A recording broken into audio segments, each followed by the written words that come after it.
la conférence de Florent.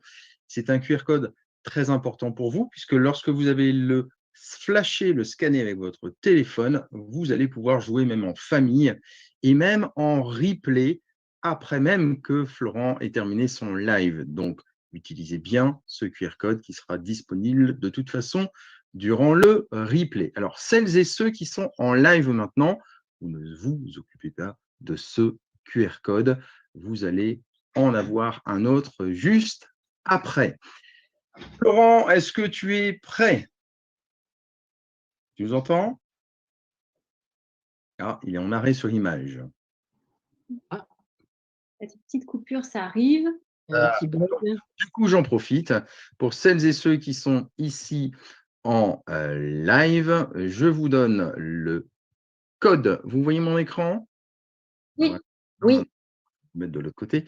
Donc, vous avez le code de la salle et le QR code ici. Vous le voyez tous. Donc, ça, c'est pour celles et ceux qui sont en live pour pouvoir bien profiter d'un petit challenge, d'un petit podium. C'est toujours très sympa quand on est en live. En replay, par contre, vous jouez pour vous. Voilà, pour vous entraîner sur vos connaissances personnelles. Est-ce qu'on a retrouvé Florent pendant ce temps-là? Oui, normalement, c'est bon, je suis revenu. Ça va, impeccable. Super, super. Alors voilà, j'étais en train de faire le switch des deux QR codes. Voilà. Héros, Joël, Alain, Jean-Marc, n'hésitez pas. Donc, encore une fois, comme d'habitude, je vais prendre en photo ce petit code et ce QR code. Et pendant que Florent démarrera, vous aurez tout cela dans le chat. Voilà, c'est fait. J'arrête le partage et je te donne la main, Florent. C'est parti. Voilà. Merci beaucoup. Bonsoir tout le monde. Merci d'assister à cette conférence. Je suis désolé, je suis un peu stressé. C'est la première fois que je fais ce type d'exercice. Je voulais vous partager non seulement une connaissance, mais aussi une forte expérience que je peux avoir de par mon parcours. Et pour introduire un petit peu ça, je vais vous expliquer que à la base, je suis psychomotricien. Je suis spécialisé dans les troubles du spectre autistique, dans l'autisme, on va dire d'une manière plus globale, et plus particulièrement les spécificités sensorielles. J'ai atterri dire, dans le monde de l'autisme quand j'avais 15 ans. J'ai vu un film et puis ensuite j'ai commencé à lire, j'ai commencé à me documenter. Et ce qui m'a particulièrement interpellé, j'étais persuadé qu'ils percevaient les choses d'une manière différente. C'est-à-dire qu'au-delà de ce qu'on pouvait entendre, le monde autistique, la bulle autistique, j'étais intimement persuadé que qu'en était-il de leur perception? Est-ce qu'au final, on était sûr qu'ils percevaient les choses de la même manière que nous? Et j'ai fait des études, enfin bon, bref, mon parcours étant, j'ai été l'une des premières personnes en France à faire un mémoire de fin d'études sur justement les spécificités, notamment auditifs, des personnes TSA. Et puis, ma pratique m'a amené à approfondir tout ça, essayer de comprendre, à mettre de la théorie, à faire beaucoup de formations. Et j'ai eu une chance incroyable qui était au tout début de ma carrière, où il y a des gens qui sont venus vers moi et qui m'ont demandé si j'étais intéressé par monter un centre dans une communauté de réfugiés en Palestine, en Cisjordanie, pour former les gens sur l'autisme et expliquer un petit peu ce qu'était l'autisme. Et puis, j'y suis allé, j'ai réussi à faire tant bien que mal ma mission pendant 6 mois. Et quand je suis revenu, j'ai fait une conférence et j'ai eu une chance, mais plus qu'inouïe, qui était de faire la même chose, mais dans une communauté de réfugiés en Inde, auprès des Tibétains. Et là, j'ai découvert le bouddhisme, notamment le bouddhisme tibétain. J'ai eu des enseignements tous les jours par un lama. Et ma vie a totalement changé parce que j'ai appris, pour moi, à me rendre compte de comment je percevais les choses et à être à l'écoute de ce que pouvais percevoir. Et c'est un petit peu le titre de la conférence, c'était est-ce qu'on est sûr, au final, qu'on perçoit tous de la même manière?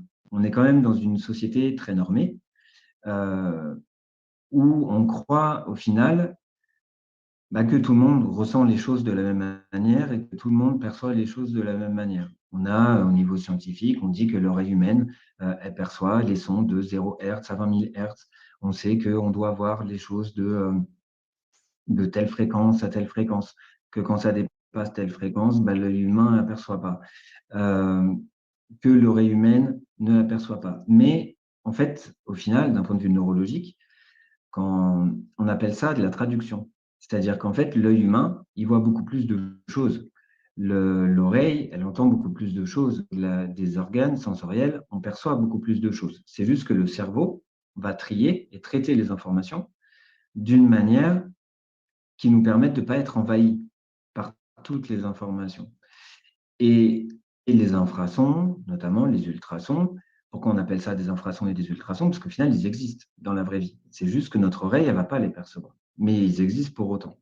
Et quand on a des sensibilités, et ça, c'est ce qui m'a amené, ce que m'a amené le monde de l'autisme, c'est qu'en fait, on se rend compte qu'il y a des hypersensibilités, des hyposensibilités, des spécificités du traitement de l'information neurologique qui s'expliquent d'un point de vue vraiment, enfin, toutes les études le montrent, juste en faisant ne serait-ce qu'une imagerie cérébrale, où on se rend compte que l'activité cérébrale d'une personne TSA est beaucoup plus excusez-moi, je gafouille, mais il y a une activité beaucoup plus nombreuse, que le traitement de l'information est d'une manière beaucoup plus forte, ce qu'on appelle l'absence de trait neuronal, c'est-à-dire qu'ils vont capter plus de choses et surtout, ils ne vont pas réussir à trier les informations. Donc, comme ils ne trient pas les informations, tout est peu le bazar, on va dire, d'un point de vue neurologique, et créer effectivement des troubles du comportement, des troubles, des problèmes de communication, etc., etc. Mais pour autant, quand on est soi-disant neurotypique, est-ce qu'on n'a pas de spécificité sensorielle? Est-ce qu'on perçoit vraiment tous les choses de la même manière? Quand je fais des formations sur l'autisme, et j'en fais quand même pas mal depuis une dizaine d'années, ce qui m'interpelle, c'est qu'à chaque formation, mais à chacune de mes formations, il y a au moins 4, 5, 6, voire même des fois une dizaine de personnes qui viennent me voir en disant « mais au final, on est tous un peu autistes. Parce que ce que vous décrivez sur le sensoriel, moi aussi j'ai un peu ça, moi aussi j'ai un peu d'hypersensibilité auditive, moi aussi au niveau du toucher, c'est un peu spécial. Donc est-ce qu'on ne serait pas un peu autiste au final ?» En fait, la réponse c'est, je pense en tout cas, non. Mais par contre, ce n'est pas parce qu'on n'est pas autiste qu'on perçoit les choses de la même manière que notre voisin. Et à quoi servent nos sens? Nos sens servent en fait à tout. Le seul moment dans notre vie où nos sens ne servent pas, ne nous donnent pas d'informations, c'est quand on est mort. Uniquement quand on est mort. Le reste du temps, notre système sensoriel, au niveau neurologique, nous donne des informations et grâce à ces informations-là, on va savoir qui on est, notre corps, comment on est constitué, quelle est la différence entre nous, notre corps, notre intérieur et l'extérieur. Le bébé, c'est quand il met son pied à la bouche et qu'il sent quelque chose, qu'il sait que son pied appartient. C'est parce qu'il tire les cheveux de sa maman et que lui, il sent rien et que sa maman crie et fait une grimace, que du coup, il comprend bien que sa maman, c'est pas lui. Et tout est fait comme ça. La première mémoire qui se passe avant les mécanismes d'apprentissage, c'est la mémoire sensorielle. Lorsqu'on apprend quelque chose, c'est parce qu'on le voit, c'est parce qu'on l'entend, c'est parce qu'on le sent, c'est parce qu'on l'a ressenti au niveau d'aura, qu'on s'en souvient et qu'on peut apprendre. Après, tout le mécanisme cognitif, quand on parle de mémoire de travail, de mémoire à long terme, de mémoire à court terme, tout ça se fixe sur la mémoire sensorielle. S'il n'y a pas les sens, pas de mémoire, donc pas de mécanisme d'apprentissage. Donc ça, en fait, pour moi, c'est essentiel et je trouve qu'on est dans une société qui nous déconnecte de nos perceptions, qui nous déconnecte de l'importance qu'à nos sens. Juste avant la conférence, je faisais encore un bilan avec une personne adulte qui me disait, mais moi, en fait, ce qui m'handicape le plus dans ma vie, c'est l'anxiété sociale. Et ce n'est pas forcément le sensoriel. Mais en fait, il faut revenir à la base. Lorsqu'on ne traite pas l'information sensorielle de la même manière, lorsqu'on a une hypersensibilité notamment, lorsqu'on ressent d'une manière exacerbée les sens, lorsqu'on est dérangé par des sons, par des fréquences de bruit qui au quotidien nous fatiguent, nous coûtent, bah, sincèrement, ça va créer une anxiété sociale. Être fatigué au quotidien parce que vous ressentez ce que vous percevez, il est évident que votre rapport à l'autre, votre rapport au monde est différent. Je pense qu'il est temps, parce que je parle trop et d'une manière un peu structurée, mais je pense qu'il est temps de faire le chaos. Hop, je réactive le son, je l'avais coupé. Eh bien, écoute, avec grand plaisir, on va checker tout cela maintenant ensemble et on va regarder, normalement, vous voyez mon écran. Une dernière fois, pour celles et ceux qui sont en live, vous pouvez entrer dans la salle en suivant ce QR code et je pense que c'est le cas. Nous avons Jean-Marc, Alain, Véro. Bienvenue à vous trois, vous qui êtes en live et on y va tout de suite pour checker un petit peu et voir si vous avez écouté Florent. Alors, je mets un tout petit peu de volume sonore, ni trop ni pas assez. Voilà. Vous devez entendre la petite musique, ça vous laisse encore un tout petit peu de temps. On attaque à vos téléphones. C'est parti. Donc, Florent Legendre, je rappelle, sur la perception. Première question, c'est un quiz. À quel moment l'information sensorielle n'a plus aucune incidence sur votre vécu, sur notre vécu? Pendant le sommeil, pendant la méditation, à notre mort, après une séance de sport. Vous avez été super rapide avec une bonne réponse à la clé, à notre mort. Florent l'a bien dit juste avant. Est-ce que tu veux d'ailleurs ajouter quelque chose, Florent, en t'appuyant sur ce support ici? Non, mais effectivement, c'est essentiel à prendre en compte, c'est qu'on ne peut pas négliger l'information sensorielle parce que de toute façon, le seul moment où elle nous néglige, c'est quand on est mort. Donc, la perceptivité est essentielle dans notre vécu. Très, très bien. Alors, on va regarder le tableau des scores tout de suite. Voilà. Alain, Jean-Marc et Véro sont au taquet. Est-ce que nous continuons sur la deuxième question dans ton fil ou est-ce que tu prends le relais? Non, je vais prendre le relais.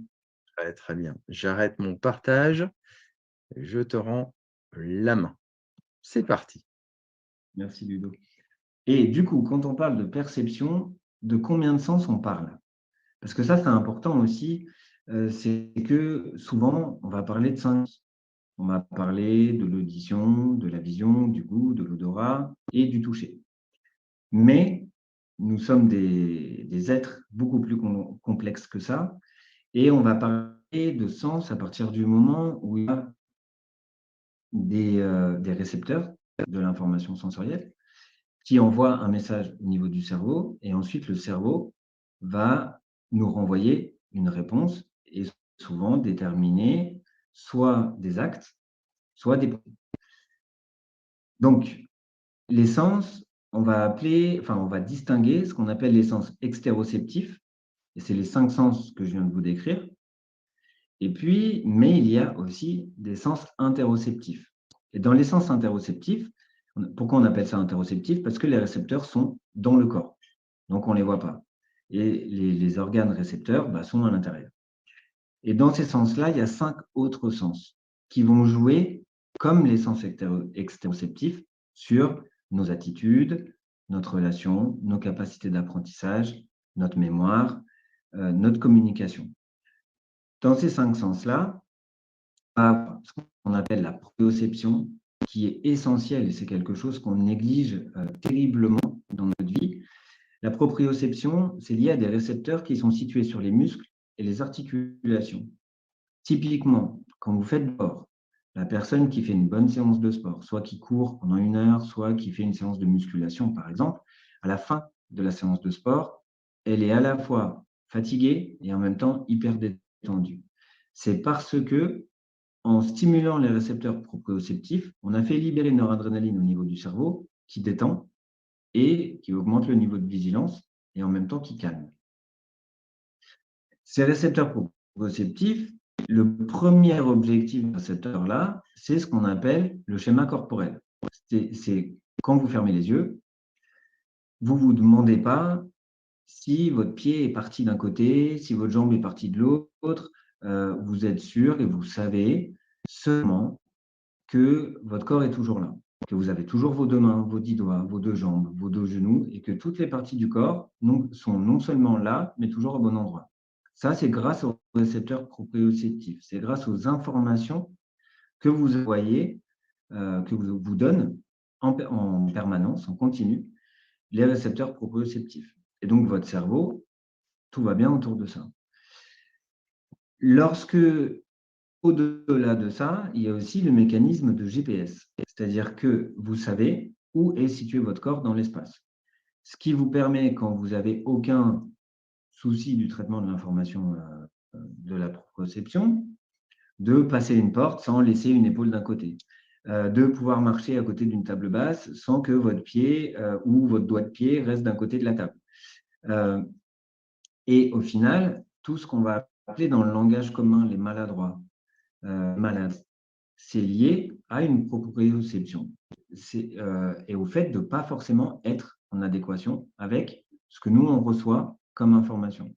On est dans une vie où on va trop vite, on est dans où on est dans nos pensées, et dans ces moments-là, lorsque on anticipe des choses, alors on se dit effectivement qu'on aurait pu plus faire attention, mais c'est qu'à ce moment-là, encore une fois, on se déconnecte de notre perception.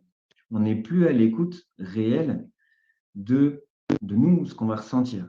Donc, moi, typiquement, qui ai quand même des spécificités sensorielles, c'est aussi pour ça que je fais cette conférence, parce que je sais un peu de quoi je parle, il est quand même hyper fréquent qu'il y ait une épaule qui reste d'un côté de la porte. Voilà. D'ailleurs, quand on fait des bilans sensoriels, notamment au niveau de la proprioception, il y a une question qui est on a des bleus ou des égratignures sans forcément se souvenir pourquoi on les a. Parce qu'effectivement, on passe notre temps un petit peu à être un peu trop déconnecté de ce système proprioceptif et donc d'avoir des petits accidents qui ne sont pas méchants, hein, mais très régulièrement. Tout ce qui est maladresse aussi, tout ce qui est le fait de faire tomber des choses, on est sûr qu'on va le tenir et puis en fait, non, on ne l'a pas. Tout ça, c'est lié à la proprioception. Donc, c'est un sens qui est vraiment essentiel. Et comme je vous disais tout à l'heure, quand on stimule les récepteurs proprioceptifs, on est détendu. Donc, quand on n'a pas assez d'informations et quand on ne stimule pas assez ces récepteurs-là et qu'on ne les sollicite pas, typiquement, la personne qui est allongée, qui regarde la télé toute la journée, elle ne sollicite pas assez ces récepteurs proprioceptifs. Eh bien, qu'est-ce que ça entraîne à votre avis? De l'anxiété, de la fatigue, de la dépression. Donc, des fois, on est fatigué. Comme on est fatigué, on ne va rien faire. Et puis, plus on ne va rien faire, plus on va être fatigué. Parce qu'effectivement, ce mécanisme-là, on vient très rapidement dans un cercle vicieux où on ne stimule pas nos récepteurs. Comme on ne stimule pas nos récepteurs, on ne fait pas libérer les noradrénalines. Le cerveau ne reçoit pas assez d'informations. Et donc, du coup, on re-rentre dans un cercle, entre guillemets, parce que c'est le mot qu'on prend souvent, dépressif, anxieux, qui est lié notamment aussi à un manque de stimulation proprioceptive. Dans les autres sens, il y a ce qu'on appelle la viscéroception. Alors, la viscéroception, c'est très simple. Quand vous avez faim, vous avez votre ventre qui gargouille. C'est parce que vous ressentez votre ventre qui gargouille que vous savez que vous avez faim. Si vous ressentez bien la notion de faim, c'est que la viscéroception fonctionne très bien. Lorsque la notion de satiété aussi, le fait de ne plus avoir faim, d'avoir assez mangé, c'est lié à la viscéroception. Et puis, le fait de notre corps, il est bien fait parce qu'on ne ressent pas tout. On sent le sang qui circule dans les veines. On ne sent pas notre cœur qui bat sans arrêt. D'ailleurs, dès que vous commencez un peu à sentir votre cœur qui bat, bah, vous vous inquiétez, vous vous demandez pourquoi il bat. Oui, bah, c'est normal, j'ai fait un effort, donc je sens mon cœur battre.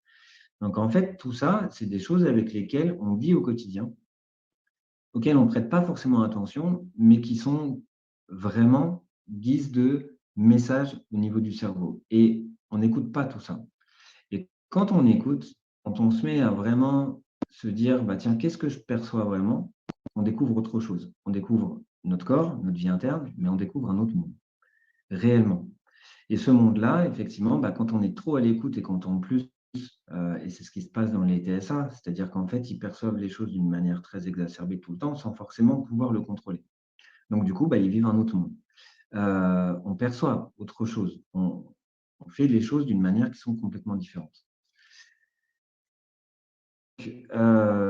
Donc voilà, et j'insiste vraiment à chaque fois sur le fait que c'est tout important pour nous de mieux découvrir tout ce qu'on va ressentir.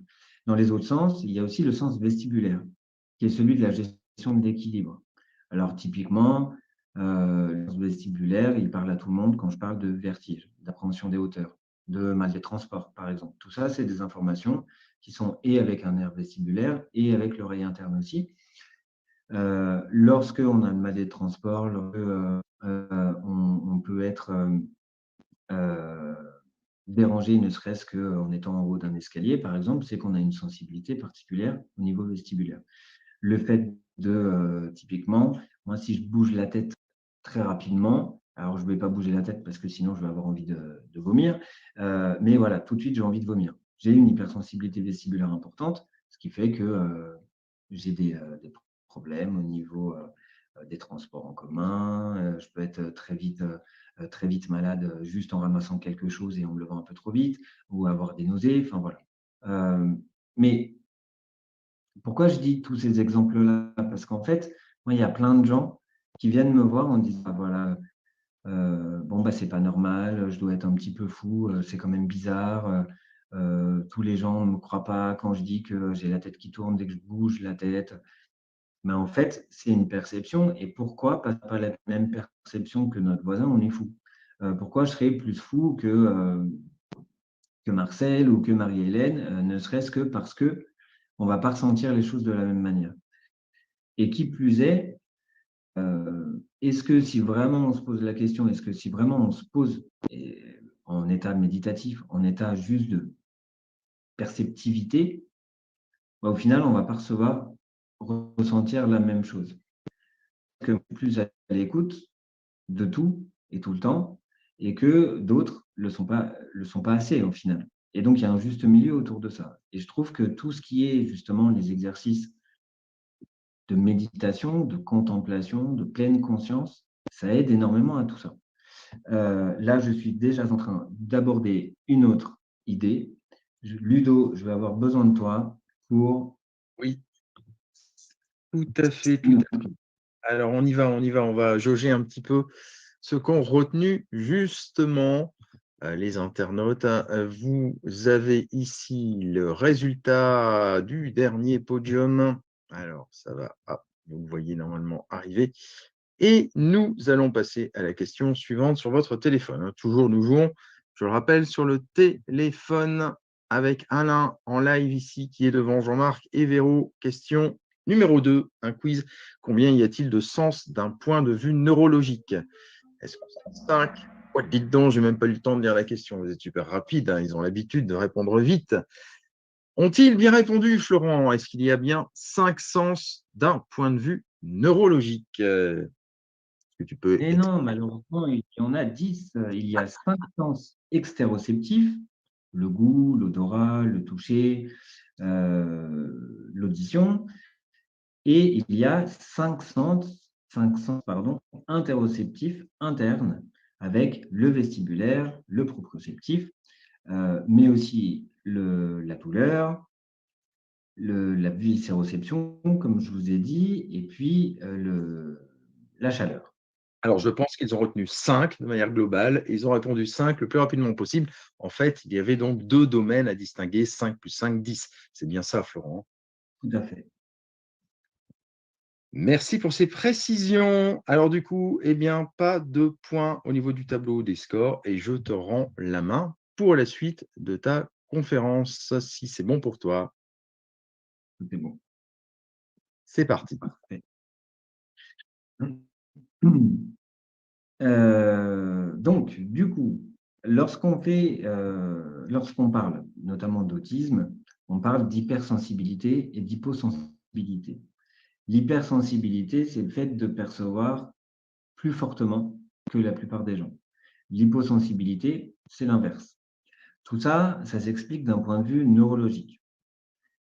Au niveau neurologique, alors, je ne vais pas rentrer dans les détails, mais les neurones, les cellules qui vont recevoir l'information, ont ce qu'on appelle un seuil d'excitabilité.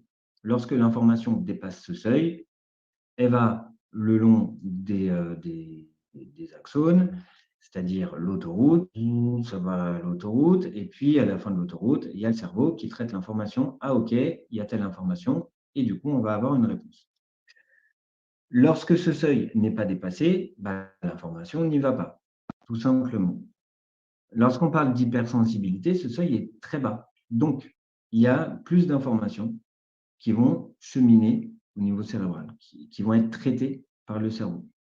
Lorsqu'on parle d'hyposensibilité, eh bien, c'est l'inverse. C'est-à-dire que le seuil d'excitabilité est très haut. Donc, du coup, il y a plein d'informations qui ne vont pas engendrer un message au niveau cérébral. Donc, il va y avoir un décalage de réactivité de l'action et surtout de perception. Typiquement, on est hypersensible au bruit. Il va y avoir un son qu'on va percevoir tout de suite, qui va tout de suite entraîner une réaction. Je vais vous donner un exemple parce qu'il est hyper parlant. Un enfant qui était avec moi en séance et qui me dit « Ah, j'aime pas le bruit des chiens ». Et je lui dis « De quel chien tu parles exactement ?» Mais oui, le chien, là, dans la rue, là, t'entends pas le chien? Bah, non, j'entends pas le chien. Et donc, j'ouvre la porte avec lui, et puis je lui dis, enfin, la fenêtre, pardon, et puis je lui dis, bah, tiens, regarde, tu vois, il n'y a pas de chien. Mais si, regarde, il y a un chien, regarde. Et là, il y a un chien qui arrive et qui passe au bout de la rue avec une petite cloche.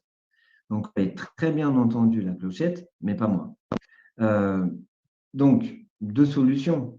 Soit on décide de faire confiance, soit pas. C'est-à-dire que moi, je peux dire, bah, tiens, il entend des bruits, il entend des voix. On peut imaginer plein de trucs, hein. Il est dans la schizophrénie, il est dans la psychose, voilà. Mais on peut aussi se dire, comme moi, on laisse le doute. C'est-à-dire, on va regarder où est le chien, on va regarder vraiment, il y a un bruit. Puis surtout, on va prendre en compte le fait qu'il y a des gens, alors on appelle ça, enfin là, moi je vous parle de sensibilité, où on va se dire qu'ils sont plus sensibles. Mais au final, est-ce que c'est de la sensibilité ou est-ce que c'est de la perceptivité? Dans le développement personnel, moi je parle beaucoup d'hyperperception, je parle beaucoup d'être à l'écoute de nos perceptions. Il y a énormément de choses qu'on a coupées.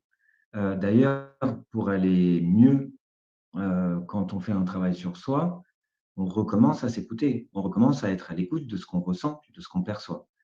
Et déjà, juste de partir sur le simple, le sensoriel. Juste de partir sur la base, sur l'élément intérieur, les éléments internes. Savoir les écouter, savoir exactement ce qu'on perçoit et ce qu'on ressent, ça peut changer énormément de choses. Mettre des mots sur les ressentis. Parce que malheureusement, je trouve qu'on ne le fait pas assez. Et dans le quotidien, moi, typiquement, je cours toute la journée. Là, juste avant de faire la conférence, j'ai commencé à 8 heures ce matin. Je n'ai même pas eu le temps de manger. Je n'ai même pas eu le temps d'aller aux toilettes de la journée. Et j'ai enchaîné sur la conférence. Bon, là, mon écoute de mes ressentis, zéro. Mais si je fais ça tout le temps, je vais déprimer, je vais être fatigué, je vais être stressé, je vais être encore plus irritable. Si je ne me prends pas un temps pour justement me redire, alors là, on va faire pause et on va écouter, ça ne va pas aller. Et après, on peut très vite dire, bah oui, c'est de la dépression, on va le mettre sous médicaments, ou on va faire, ça serait bien de faire une psychanalyse, de voir si peut-être il y a des causes. Mais peut-être que aussi une des causes réelles et primaires, c'est est-ce qu'on est bien à son écoute. Lorsque il y a beaucoup de choses il y a beaucoup de gens, pardon, qui parlent d'instinct. Pour moi, l'instinct, c'est écouter sa première perception. C'est quand on sait qu'il y a quelque chose qui est bon ou pas pour nous, lorsqu'on ressent quelque chose, même, on parle d'énergie, de ce que va ressentir la personne, c'est une perception, ça. On est à l'écoute de ce qui se passe. Donc, quand on est dans l'hypersensibilité, on va être dans une hyperperception de tout ça. Donc, des choses qui vont déranger, il y a des choses qui vont entraîner chez nous des réactions très vives, beaucoup plus que n'importe qui d'autre. Est-ce que c'est faux pour autant? Non, c'est pas faux. Parce qu'en plus, quand on regarde l'activité cérébrale, on se rend compte que c'est pas faux du tout et que ça existe vraiment. Et là, si je vous demande à chacun euh, de décrire exactement tout ce que vous ressentez avec le bruit, alors là, je pense au bruit des éboueurs, parce qu'il y a les éboueurs qui sont pas loin, vous allez tous me donner des adjectifs qui sont différents. Et en fonction de ce que vous avez comme souvenir autour de ça, vous allez avoir des souvenirs plus ou moins, enfin, ça va complètement impacter les émotions qui vont être liées à tout ça. Mais le point de départ, ça reste la perception. Quand on dit qu'il ne faut pas se fier aux apparences, pour moi, enfin, je trouve que ça ne va pas dire ça, parce qu'on est obligé, on est complètement obligé. Est-ce que vous croyez que si je fais la conférence comme ça pendant 2 heures, vous allez avoir la même perception de moi que si je fais la conférence comme ça? Est-ce que vous croyez vraiment que si je suis comme ça pendant 1 heure, vous allez vraiment réussir à rester et à m'écouter? Là, je vous mets en situation d'hypersensibilité. Je commence à mettre vos nerfs un peu à rude épreuve. Mais il y a des personnes qui vont avoir ce vécu-là avec ma voix telle que vous l'entendez. Euh, et forcément, ça va entraîner une relation qui est différente. Notamment dans l'hypersensibilité auditive, ce qui est très fréquent, c'est qu'on est très sensible aux différentes fréquences de voix des gens. Donc, il y a des voix avec lesquelles on va avoir mal aux oreilles, on va avoir mal à la tête. Et ces gens-là, on n'a pas envie d'être leurs amis, typiquement. Lorsqu'on ne supporte pas d'être touché et qu'il y a quelqu'un à côté de nous qui n'arrête pas de nous toucher, qui est tactile, on a envie d'être son ami, mais il faudrait savoir pourquoi. Et au lieu de juger et au lieu de se dire je devrais faire un effort ou c'est pas bien, la pauvre, elle n'a rien fait, juste de savoir comment on fonctionne, ça aide, ça enlève de culpabilité. Et puis, ça aide aussi à mieux comprendre et mieux expliquer aux autres comment on fonctionne. Et je trouve qu'on est dans une société qui est beaucoup plus, alors j'oserais dire de paraître, c'est-à-dire c'est important d'être à l'autre, mais, est-ce qu'on sait comment on fonctionne vraiment? Est-ce qu'on sait comment nous, on ressent les choses et comment on perçoit les choses pour pouvoir après les ressentir? Dans l'hyposensibilité, ça va être l'inverse, comme je vous disais. C'est-à-dire qu'au lieu d'être gêné, on va être en manque. Quand on n'a pas assez d'informations, typiquement, lorsque vous voulez vous endormir, vous diminuez tous vos seuils de stimulation, vous diminuez votre seuil d'excitabilité. Donc, du coup, quand on n'a pas assez d'informations qui arrivent, on peut avoir un sentiment de manque, une perte réelle de motivation, ou au contraire, on a besoin de chercher. C'est-à-dire qu'une personne qui ne ressent pas assez, notamment au niveau proprioceptif, elle va avoir besoin de bouger tout le temps, elle va avoir besoin de faire du sport, elle va avoir besoin de sentir son corps. Donc, elle va être en recherche de stimulation. Et encore une fois, on va se dire, celui-là, il est hyperactif, ou il n'écoute pas, il est mal élevé, il court dans tous les sens. Eh bien, la réponse est pas forcément. Voilà. C'est qu'il n'y a peut-être pas assez de stimulation, on ne ressent peut-être pas assez les informations et qu'il y a peut-être une hyposensibilité au niveau neurologique. Et là, quand on parle d'autisme, forcément, on parle toujours d'excès. C'est-à-dire que c'est des choses qui sont très fortes au quotidien et qui vont avoir un indirect que tout le monde va avoir. Mais moi, ce qui m'intéresse aujourd'hui, ce n'est pas de vous parler d'autisme, c'est de vous parler c'est de vous parler de ces gens qui viennent me voir quand je fais des formations en disant on est tous un peu autistes. Voilà. C'est ces gens-là qui m'intéressent. Parce que ces gens-là, je suis quasiment convaincu qu'ils ne sont pas autistes. Par contre, ils se rendent compte, grâce à ma formation, qu'effectivement, ils perçoivent les choses d'une manière peut-être un peu spécifique et qui ne sont pas tant dans la norme que ça, et qu'en fait, au final, ils souffrent de cette identification-là. Donc voilà, et donc là, c'est l'heure de la troisième question du caout. Ça marche, ça marche. Alors attention, je partage mon écran à vos téléphones. On va repartir du tableau des scores avec un léger avantage pour Alain. On y va à vos téléphones. C'est parti pour un vrai ou faux. Un traitement spécifique du traitement de l'information sensorielle est une hypo ou une hypersensibilité sensorielle. Vrai ou faux? Un traitement spécifique du traitement de l'information sensorielle est une hypo ou une hypersensibilité sensorielle?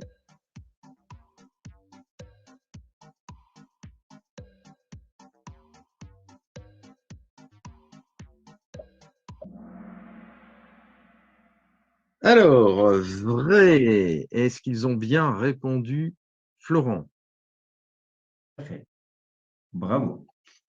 C'est un sans faute, hein. 3 sur 3 parmi celles et ceux qui sont dans la salle et ceux qui nous écoutent en live. Vous pouvez répondre directement, tranquillement chez vous. Personne n'est là pour vous voir. Est-ce que tu veux Est-ce qu'il est rajouter quelque possible? chose? Non, je voulais savoir si tu pouvais enchaîner sur l'autre question, parce que du coup, bon, c'est un petit piège parce que j'en ai parlé il y a très longtemps maintenant. Ça marche, Mais on y va. Bon, on va voir s'ils sont au taquet. Allez, on y va tout de suite, hein, avec le tableau des scores qui ne bouge pas forcément pour celles et ceux qui jouent en live. Ils ont eu tout bon. C'est un vrai faux également. La mémoire sensorielle est à la base de tous les apprentissages.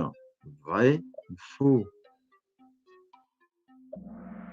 Ils sont rapides, ils ont répondu vrai également.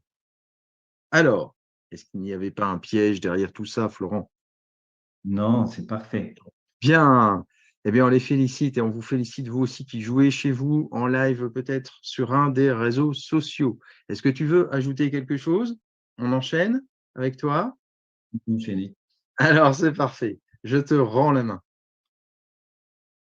Voilà, tu l'as.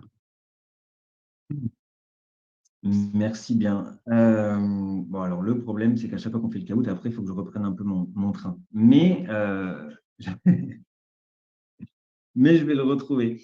Euh, donc voilà, donc oui, effectivement, ces personnes qui sont à s'interroger, si on n'est pas tous un peu autistes, pour moi, on est dans un premier niveau de conscience, c'est-à-dire le niveau de conscience de ah bah oui, peut-être qu'au final, tout le monde ne ressent pas la même chose. Et peut-être qu'au final, je ne fais pas si exprès de ça, ou c'est peut-être pas forcément juste psychologique de me dire que les voix oranges, que je suis très fatigué à cause du bruit, que la personne qui me touche ou qui m'effleure, et quand je lui dis bah, j'aime pas ça, et que la seule réponse qu'on a en face, c'est bah, quand même, t'es doudouille, bah, t'es pas sympa, tu pourrais faire fort. Ouais, on est quand même, mine de rien, peut-être sans le vouloir, d'ailleurs souvent sans le vouloir, dans une société de jugement par rapport au ressenti des gens, par rapport justement perception. Et je fais vraiment la différence entre ressenti et perception, parce que pour moi, il y a la perception en premier qui entraîne un ressenti. Et de se dire juste 2 secondes, mais est-ce qu'au final, la perception, elle n'est pas un peu propre à chacun? Est-ce qu'on n'a pas tous notre propre système neurologique? Est-ce qu'on n'a pas tous notre propre système de compréhension aussi du monde? Et au moins, est-ce qu'on peut s'assurer qu'on perçoit tous les choses de la même manière? Et c'est vrai que moi, avec la méditation, quand j'ai appris le bouddhisme tibétain, ça m'a appris ça. Ça m'a appris à être à l'écoute de ce que je ressentais, être à l'écoute des sens, euh, des miens en premier, et puis ensuite de me rendre compte de ce que je pouvais voir de l'extérieur. Et quand on est à l'écoute, ben, on se rend compte au final qu'on voit les choses d'un point de vue complètement différent. Et typiquement, il y a des exercices. Le premier exercice de méditation que j'ai fait, parce que quand même, quand je suis arrivé au Tibet, autant que j'étais passionné, autant que j'y connaissais rien, parce que je fais partie des gens qui ne veulent pas apprendre à travers des livres. Moi, je veux apprendre en vivant avec les gens. Je veux apprendre en connaissant, en étant au cœur des choses. D'ailleurs, je trouve qu'il y a un peu trop de mauvaise compréhension, de mauvaise interprétation. Moi, il y a plein de gens autour de moi qui parlent de méditation, qui parlent, quand on leur parle de bouddhisme, voilà, qui associent ça au mouvement hippie des années 70, qui associent ça au peace and love, alors qu'en fait, c'est pas ça. Ça n'a rien à voir avec ça. Et donc, quand je suis arrivé là-bas, j'étais très novice. Et le premier exercice de méditation qu'on m'a fait faire, c'est on m'a fait regarder une bouteille. Et en regardant cette bouteille, le lama avec qui j'étais m'a dit: «Qu'est-ce que tu vois?» Moi, j'ai dit: Une bouteille». Il m'a dit: «Dis donc, qu'est-ce que tu es restreint?» Et donc il m'a dit: «Bah, moi, je vois, vous voyez là? Voilà». Il m'a dit: «Bah, moi, je vois un 3». J'ai dit: «Ah d'accord». Et donc dans ma tête, je me suis dit: «OK, tu veux jouer à ça». Et donc du coup, bah, je lui ai dit: «Bah, je vois un 9». Et en fait, de cette bouteille-là, enfin, c'est pas celle-là, hein, exactement, mais de la bouteille, on a fait 2 heures. 2 heures à décrire chaque détail. Et ça, au final, dans le bouddhisme, c'est ce qu'on appelle l'interdépendance de chaque chose. Une chose n'existe pas euh, en au sens propre, c'est une interdépendance de millions de molécules assemblées les unes des autres. Un sentiment, une émotion, elle n'existe pas. Elle est liée à tout un vécu, énormément de choses. Et la première des choses, c'est la perception. Et du coup, lorsque on apprend à faire ça, pendant 1 heure et demie, pour la première fois de ma vie en faisant ça, je n'ai pensé à rien d'autre. J'ai stoppé mon flux de pensée. J'ai été juste dans ce qu'on appelle le moment présent. Et à la fin de cet exercice-là, je m'en souviendrai toute ma vie, j'ai pleuré dans ses bras. Et je lui ai dit merci. Et en fait, c'est qu'est-ce qu'on a fait? Juste, enfin, en fait, il y a plein de gens qui vont dire, mais tu n'as rien fait, tu as juste regardé des détails d'une bouteille. Oui, j'ai appris ce que c'était le moment présent. J'ai appris ce que c'était voir tous les détails, détailler ce que je percevais et pas voir juste un infini, juste une chose à qui au final on a donné un nom, mais après, si on réfléchit, pourquoi on appelle ça une bouteille? Pourquoi on n'aurait pas appelé ça un canevas ou pourquoi on n'aurait pas appelé ça un hamac? Ça, après, l'étymologie, c'est un autre problème. Mais est-ce que si vous enlevez le bouchon et que vous écrasez la bouteille et que vous la déchirez, pourquoi c'est plus une bouteille? Parce qu'il y a moins d'éléments.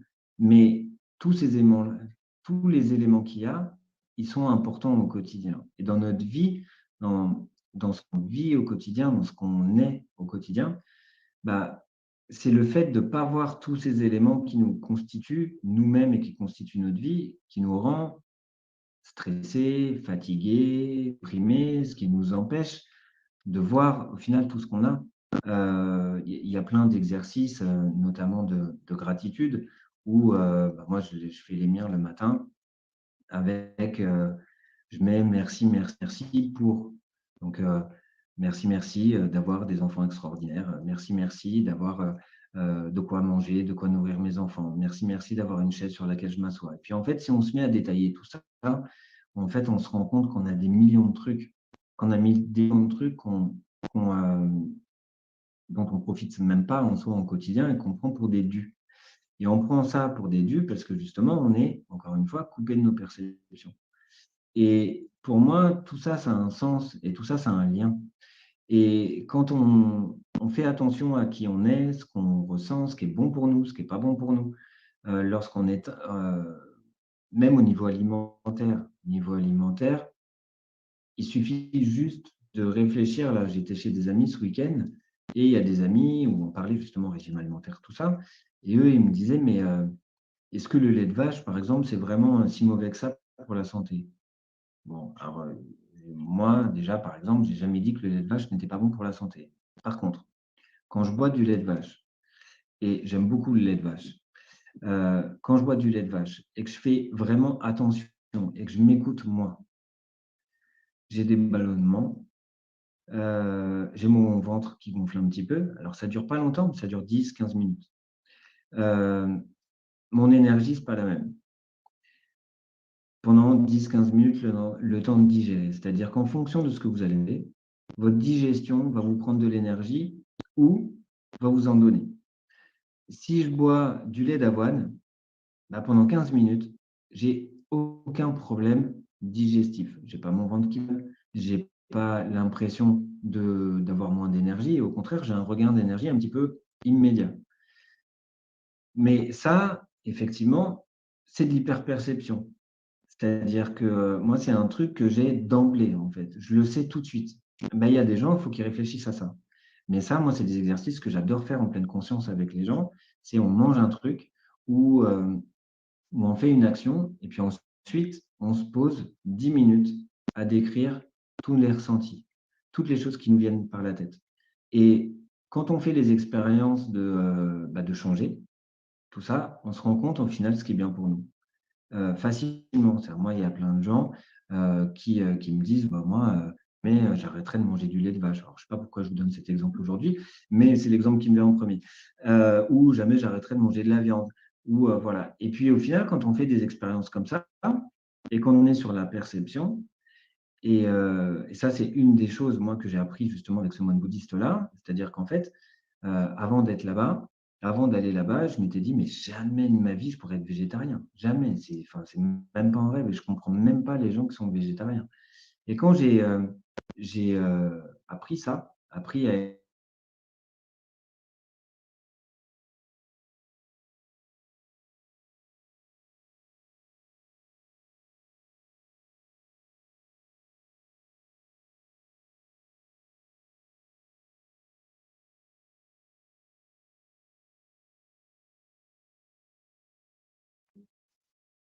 quand j'en mange pas, j'ai quand même beaucoup plus d'énergie et j'ai moins besoin de sommeil. J'ai moins besoin de devoir récupérer, j'ai moins besoin de sas, de décompression. Et cet exercice-là, de réfléchir à ce qu'on ressent vraiment, et puis les besoins, ils sont différents en fonction de chacun, ça s'appelle la pleine conscience. C'est ça, travailler dans la pleine conscience. Autour de ça, c'est être à l'écoute, non seulement de ce qu'on ressent, et puis aussi se rendre compte de tout ce qu'on voit, de tout ce qu'on entend. Quand, si je vous demande, posez-vous 2 minutes et dites-moi ce que vous entendez. Souvent, les gens, ils vont me dire, le truc le plus fort, le truc qui arrive vraiment au champ de conscience. Les boueurs qui passent ou alors ça va être rien. Mais à quel moment c'est possible de ne rien entendre? Ce n'est pas possible, ça n'existe pas. Parce que même le silence a un bruit. Sauf qu'on est conditionné pour dire que les choses qui paraissent importantes. Et il y a que les gens qui sont hypersensibles, qui qui pour eux, en fait, c'est très fort, vont pouvoir tout décrire. Vont pouvoir dire: «Ah moi j'entends ça, puis j'entends ça, puis j'entends le bruit de». Là, je suis dans un bureau, donc je peux dire, bah, j'entends le bruit de fond de l'imprimante. J'entends le clic-clic d'une horloge. J'entends, quelqu'un qui passe, dans la rue et qui marche et puis au final, je vais pouvoir vous parler pendant 20 minutes, 30 minutes de tous les bruits que je peux percevoir. Mais pendant que je fais ça, alors bon, je vais peut-être un petit peu vous fatiguer, mais je vis le moment présent. Je suis pleinement dans mes perceptions et à la fin d'avoir fait ça, bah, je me sens mieux. Je me sens beaucoup moins fatigué, je me sens beaucoup moins stressé parce que j'ai été dans le moment présent. C'est l'heure du caout, Ludo. Très bien, très bien, très bien. Alors, on y va pour, je crois, la dernière question. On va checker cela ensemble. Vous voyez normalement mon écran. C'est bon?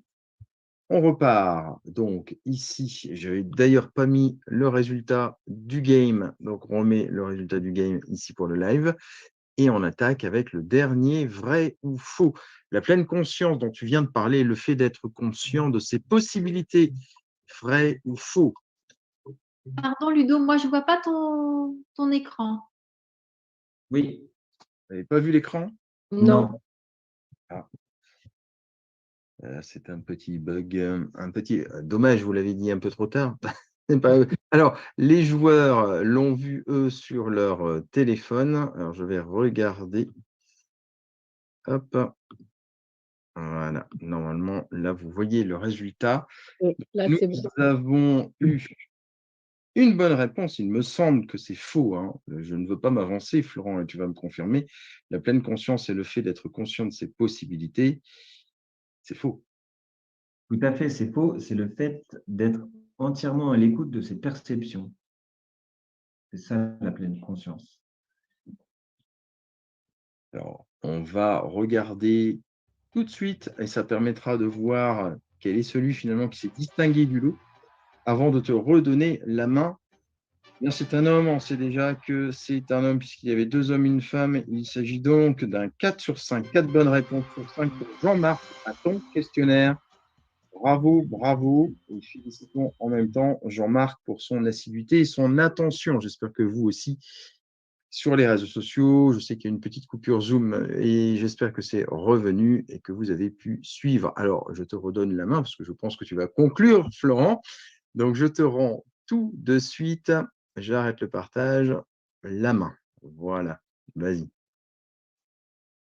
Oui, tout à fait. Donc, du coup, l'idée, elle est là. L'idée, elle est de s'interroger, d'être à l'écoute de ses perceptions, de savoir un petit peu comment on ressent les choses, comment on perçoit les choses, de savoir si on peut avoir des sensibilités dans certains domaines, parce que moi, je trouve que c'est très important de savoir comment on fonctionne, au-delà de comment on est. Parce que ça, comment on est, il y a plein de gens qui nous le disent, hein. Ça, il y a pas de problème. Il y a toujours des gens pour nous dire: «Bah, tu es comme ci, tu es comme ça, tu es plus susceptible, tu es pas rigolo». Voilà, donc au final, on arrive très facilement à savoir qui on est, en tout cas d'extérieur. Mais par contre, ce qu'on pense, ce qu'on perçoit, qui on est de l'intérieur, bah, ça, on ne le sait pas. Et ça, moi, c'est l'accompagnement, voilà, que j'aime, que je propose. Je l'aime parce que je m'accompagne aussi moi-même de ça, parce qu'on se découvre tous les jours un peu soi-même aussi.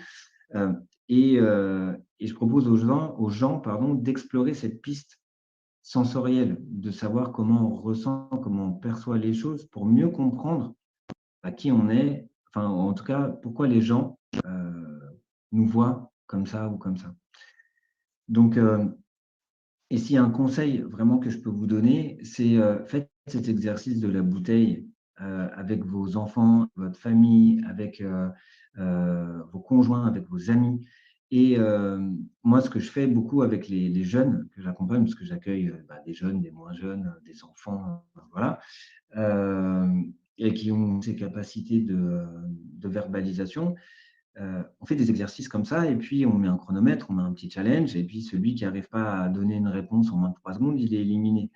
Pour justement empêcher ce système de pensée, empêcher ce système de jugement. Parce que souvent, quand on n'arrive pas à donner une réponse, c'est qu'on se dit, bah, que notre réponse, elle est pas très intéressante. Mais ça, c'est plus de la perception, ça. Heu, c'est du jugement, c'est de la réflexion. Donc, faites cet exercice-là avec votre famille. Prenez une bouteille, prenez une bougie, n'importe quoi, un objet, quel qu'il soit, et dites un détail que vous percevez. Et regardez combien de temps vous pouvez tenir. Ou alors mettez un chronomètre de 5 minutes, 10 minutes. Moi, je me souviendrai toutes mes premières fois que j'ai fait ça avec un jeune, ou en pleine conscience, qui n'avait pas du tout envie de venir me voir et qui n'avait pas du tout envie de faire de la pleine conscience, mais alors vraiment pas. Je lui ai dit: «Bah, tiens, on va prendre, c'était une bougie qu'il y avait sur mon bureau. Je dis: «On va prendre la bougie, puis chacun notre tour, on va dire un détail et je vais mettre le chronomètre sur 5 minutes et puis à la fin des 5 minutes, bah, on arrête». Il me dit: mais tu es sérieux là? On va pas mettre 5 minutes à dire ce que c'est une bougie, à trouver les détails?» Et puis, bon, j'ai un peu menti, j'ai pas mis 5 minutes, j'ai mis 30 minutes et en fait, il a tenu pendant 30 minutes, mais sans aucun problème et il était mort de rire. Et on a trouvé et puis après lui, il était dans le truc de: «Bah, je vais trouver le détail que lui, il a pas trouvé» et voilà. Et à la fin, je lui dis: «Bah, combien de temps ça a duré à ton avis?» Il me dit: «Bah, 5 minutes». Je dis: «Mais tu as trouvé ça long?» Il me dit: «Bah, non, elles sont passées plutôt vite les 5 minutes». Bah, je dis: «Bah, tu vois, c'était 30 minutes» et du coup, il m'a regardé, il a souri et puis de ce jour-là, bah, il était hyper content de me voir à chaque fois. Heu, Pourquoi? Parce qu'on a vécu un moment présent, de pleine conscience. Donc faites-le et regardez un petit peu, faites voilà, jouez avec ça et c'est le conseil que je vais vous donner pour partir. Avant de partir, pour, terminer heu, cette conférence, entraînez-vous à être conscient de ce que vous percevez et à donner un sens sur votre perception. Voilà, voilà. S'il y a des questions, je pourrais y répondre avec grand plaisir. Merci Florent. On va voir dans le chat. Peut-être laisser Nicole reprendre la main selon les questions qu'il y a dans le chat.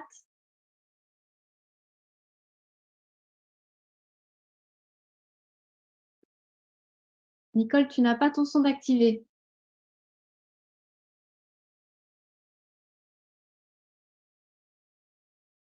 Voilà, voilà. Alors, effectivement, il y a une question donc de Joël.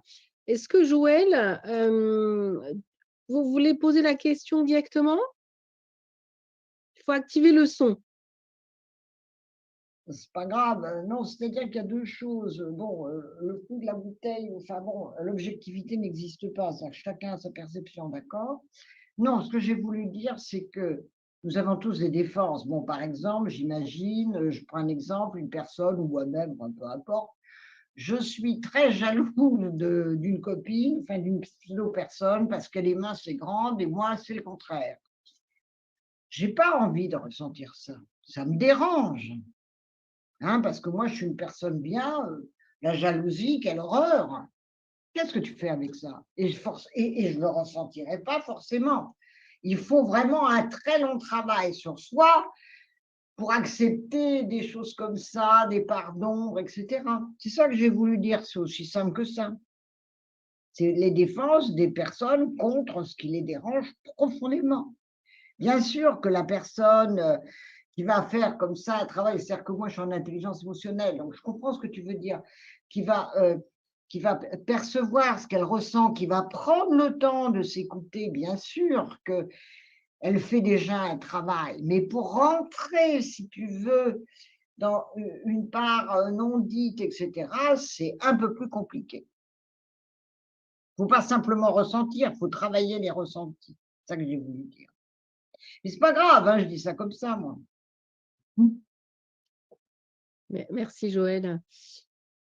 En tout cas, je pense que la piste de Florent est intéressante pour le début, pour tendre vers ce que Joël indique, mais déjà, c'est un bon début. Ah oui, bien sûr. Ah, moi, je suis tout à fait d'accord là-dessus, hein.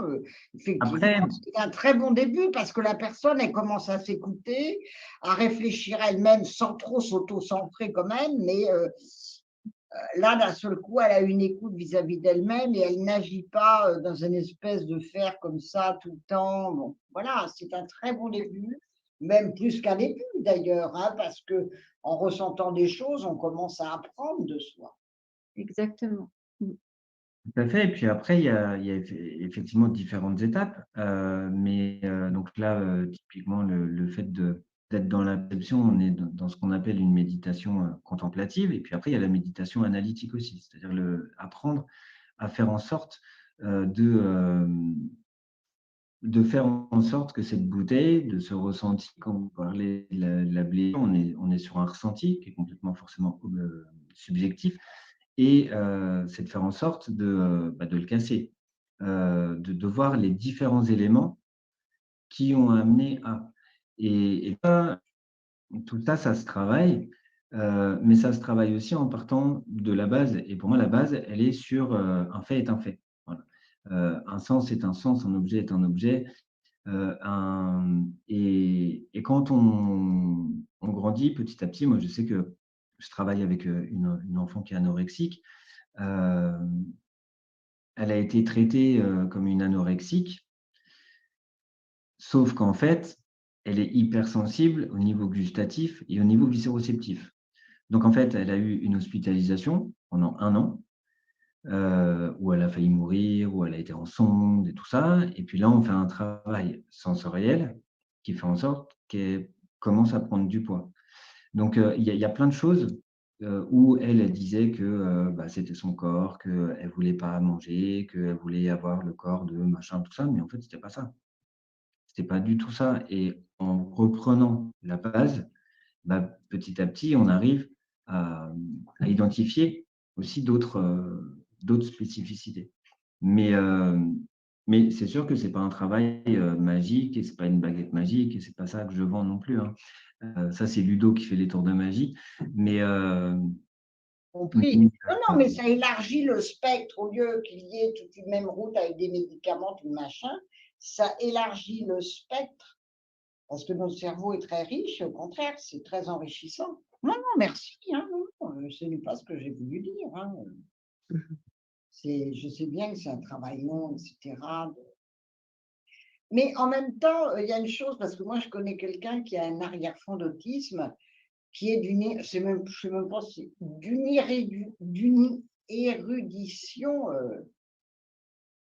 totale, qui a une mémoire incroyable, oui. qui est hypermnésique, comme on dit. Quand on a une hyperperceptivité, forcément, on a d'autres capacités aussi qui se développent. Mais d'ailleurs, je ne sais pas si… Enfin, moi, il y a un film culte, hein, mais qui est une fiction, mais qui n'est pas n'importe quelle fiction, que j'ai, c'est le film Lucie de Luc Besson.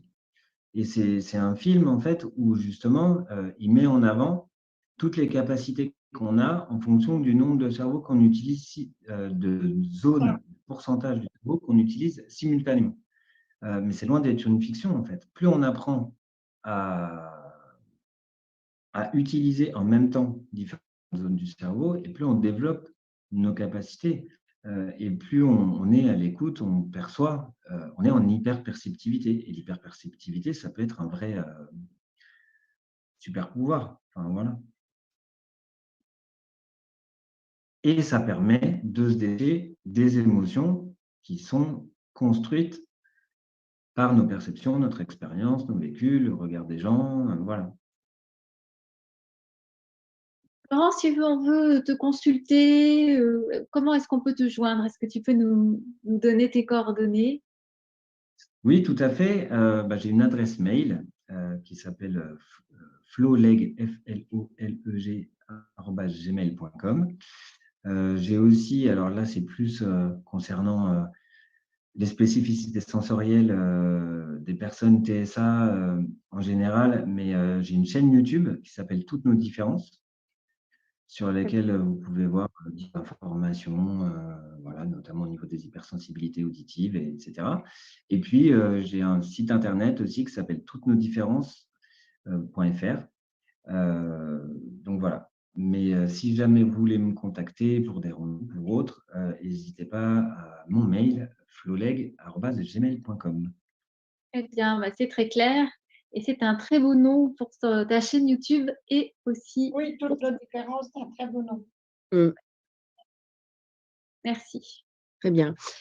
Merci, Florent, merci. Merci à vous. Est-ce que vous avez autre question dans la salle? Je vais en même temps poser la question à Valentin. Est-ce qu'on a des questions sur les réseaux sociaux? On a la réponse. Pour l'instant, non. Je crois que tu as peut-être un message sur le Telegram. Oui, mais c'est la réponse de Valentin. Voilà. Eh bien, merci beaucoup, Florent, pour ce soir. Et vous serez donc avec nous à nouveau, donc ce jeudi 20 juillet à 20h30, pour la suite de comment percevez-vous réellement. Et cette fois-ci, c'est un atelier. Est-ce qu'il y a quelques mots pour dire comment ça va se dérouler cet atelier, ou on découvre seulement ce jeudi? Non, vous découvrirez. Non, si, l'idée, c'est de faire des petits exercices un petit peu pratiques. Super. Florent réserve le suspense, mais je comprends très bien. Oui, mais c'est bien ça, le suspense. Il faut préparer du matériel, un stylo, une feuille, quelque chose, Florent, pour jeudi? Non, pas du tout. Non, parce que non. Pas de Oui, matériel. c'est moi qui aurai mon petit matériel. Ça Puis marche. on partage. D'accord. Allez, au revoir, Eh ben, merci. super. Eh bien, Merci. à jeudi 20h30. Pour tous ceux qui nous ont suivis sur les réseaux sociaux, eh bien, merci beaucoup de nous avoir suivis, et merci à vous-même de prendre du temps pour vous. Ça fait un bien-être absolu. Voilà, très bonne soirée et à jeudi.